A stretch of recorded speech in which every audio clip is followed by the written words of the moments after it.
Bagaimana skuad Garuda tetap fokus meraih gelar juara dengan absennya sejumlah pemain andalan seperti Ivar Jenner dan Justin Hubner? Kita akan bahas bersama dengan pengamat sepak bola Wesley Huta Galung. Selamat petang Bung Wesley. Selamat petang Mas Ibrahim. Baik, Bung Wesley, Ivar dan dia Hubner ini absen. Siapa nanti yang bisa menggantikan posisinya untuk timnas di AFF? Ya, ini menjadi sebuah penantian bagi kita ya Mas Ibrahim, karena selama ini kita melihat tim nasional kita dengan sejumlah nama-nama yang datang dari Eropa, dan kini tiba-tiba kita harus melihat wajah-wajah baru yang mungkin jarang kita lihat di nasional. Bahkan level ada 3 pemain yang level usia pun belum pernah dipanggil tim nasional ya, termasuk Obed dari PSBS Biak itu. Ada 4 kiper kita juga nggak pernah main di timnas senior level junior. Nah, ini menjadi perhatian bagi kita melihat bagaimana pelatih Sintayong meracik mempersiapkan timnya. Waktu yang mepet, lalu kalau untuk menyebut nama-nama kita rasanya belum dapat nih Mas Ibrahim, karena sebenarnya kita menunggu laga uji cobanya ada tidak untuk tim nasional AFF ini berlaga sebelum mereka turun tanggal 9 ya di Myanmar. Begitu Mas Ibrahim. Tapi ini bagaimana kalau Anda melihat tantangan dari STI untuk memoles timnas U22 ini agar ciamik nih nanti berlaga di AFF? Ini sebenarnya ujian bagi STY, karena saya melihat PSSI masih malu-malu untuk mengatakan mereka mau juara AFF atau tidak. Dengan menurunkan pemain muda, sebenarnya kan tetangga-tetangga kita udah bisik-bisik nih bahwa Indonesia kok nggak serius lihat AFF yang memang bukan termasuk kalender FIFA. Tapi dengan kita konsentrasi menuju Piala Dunia di kualifikasi 3, wajar kalau kemudian kita melihat melompat ke sana dan menurunkan pemain muda, karena kompetisi di dalam negeri masih berlangsung, Mas Ibrahim. Kalau pemain yang kemarin sudah membela tim nasional di kualifikasi dimainkan lagi di AFF, bagaimana dengan klub-klub, bagaimana dengan prestasi klub-klub, itu menjadi sebuah ujian bagi STY untuk meracik situasi yang tidak ideal bagi dia. Makanya STY katakan kan kemudian saya hanya menargetkan final, jangan ekspektasi terlalu tinggi terhadap tim ini. Nah, ini yang kita tunggu sebenarnya, tanggung jawab STY untuk mengangkat, karena bagaimanapun juga kita nyebutnya tim nasional. Kita tidak menyebut tim lain, kita nyebutnya tim nasional. Ada yang harus dipertanggungjawabkan, ada yang harus dibela di situ. Oke, kalau misalkan Ivar kan absen, Hubner juga absen, tapi ada Marcelino Ferdinand yang kabarnya fix bisa memperkuat, ada juga Arhan, Asnawi, ini cukup? Kalau cukup nggak cukup, rasanya kita tidak bisa mengandalkan 1, 2, 3 pemain, karena sebuah tim itu diracik lewat strategi permainan, strategi yang melibatkan 11 pemain di lapangan dan pemain pengganti. Jadi kalau kita mengatakan ada Pratama, ada Arhan, itu nggak cukup. Bagaimana Sintayong meracik strategi ini, saya katakan lagi, chemistry juga belum tentu terbentuk karena waktu yang mepet. Apakah ada cukup waktu uji coba setelah mereka kumpul tanggal 26 kemarin di Bali untuk pemusatan latihan?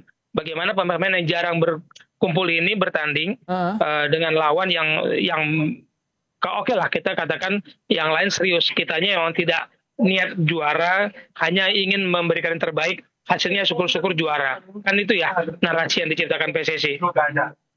Tapi sebetulnya kan ada beberapa pemain kadek Arel, Doni Tripamungkas yang di kelompok umur nih cukup bersinar. Apakah ini juga bisa membantu untuk apa ya istilahnya menambah kekuatan di timnas U22 ini? Ya, tadi saya menyebut ada beberapa pemain yang belum pernah main di tim kategori senior, tapi ada juga banyak yang bermain di kategori usia U20 atau U22 ya, termasuk Doni Tri dari Persija, Ferrari bahkan sudah main U23 juga. Kemudian ada Hoki juga, Hoki Caraka. Tapi kan tidak mudah memadukan mereka tanpa pertandingan uji coba. Kalau hanya latihan-latihan itu tekanan pressure-nya berbeda. Makanya saya katakan ini ujian bagi Sintayong. Kalau Sintayong sendiri agak gamang dengan mengatakan jangan terlalu berekspektasi terhadap tim ini karena tim muda, lalu bagaimana kita mempertanggungjawabkan kepada publik nanti hasilnya. Syukur-syukur masuk final ya, seperti target PSSI kan, moga-moga masuk final. Tapi ini dengan 27 ya, koreksi bila salah, 27 pemain yang tersisa nanti akan dikerucutkan sampai 23 pemain. Ini strateginya seperti apa agar bisa maksimal, tidak tanggung-tanggung nanti ketika di ajang AFF ini, Bung Wesley? Seleksinya kan masih akan berlangsung ya di Bali selama pemusatan latihan. Kita akan lihat siapa pemain yang dalam kondisi fit, kan ada juga yang sudah dipulangkan. Pasti ada kondisi pemain yang tidak fit. Tapi kalau mencari 23, ya sesuai nggak dengan skema permainan diinginkan oleh Sintayong. Itu kuncinya, Mas Ibrahim. Jadi tim ini dibentuk bukan karena individu, tapi pemain yang cocok dengan game plan, dengan strategi pelatih. Itulah yang akan dipilih 23 pemain nanti. Oke. Biasanya kalau ketika waktu mepet seperti ini Bung Wesley dengan menurunkan pemain muda, lawannya nanti senior ini. Apa yang jadi catatannya, apa yang harus jadi fokus tim pelatih nih agar mereka bisa setara nanti dengan lawan-lawannya? Bagi saya ini momentum, Mas Ibrahim, bahwa momentum untuk menunjukkan bahwa pemain-pemain yang ada yang selama ini mungkin tidak terlihat, tidak mendapat kesempatan untuk membela tim nasional, ini momentum untuk menunjukkan bahwa kualitas mereka tidak kalah dari yang lain. Kualitas pembinaan sepak bola kita bisa bersaing dan bisa dipercaya. Ini momentum.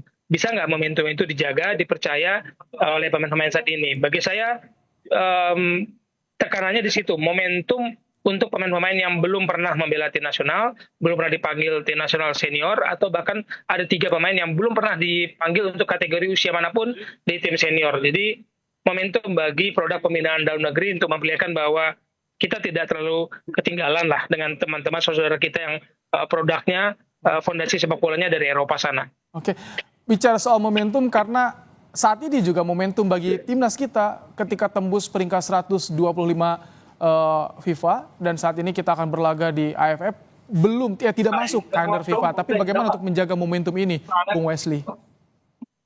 Iya, momentum peringkat pasti kita sambil gembira, kita nomor 3 meskipun masih di bawah 100 ya. Thailand sudah di bawah 100, tapi kita dengan 6 kali final, Mas Ibrahim, kita belum pernah juara. Bahkan Malaysia pernah 1 kali juara, Singapura 4 kali juara, Thailand itu rajanya Asia Tenggara. Masa sih kita nggak ingin juara? Kapan lagi? Kalau kita menyebut kita sekarang sedang dalam kondisi membaik, pembangunan sepak bolanya, benarkah kita tidak mau juara AFF dengan amunisi yang berbeda, amunisi yang muda? Kalau saya sih pinginnya ayo kita juara dengan segala cara. Anak muda yang dipanggil ya harus punya ambisi untuk juara. Oke, harus ada ambisi yang juara. Terima kasih Bung Wesley Hutagalung, pengamat sepak bola telah bergabung di Kompas Petang sore hari ini.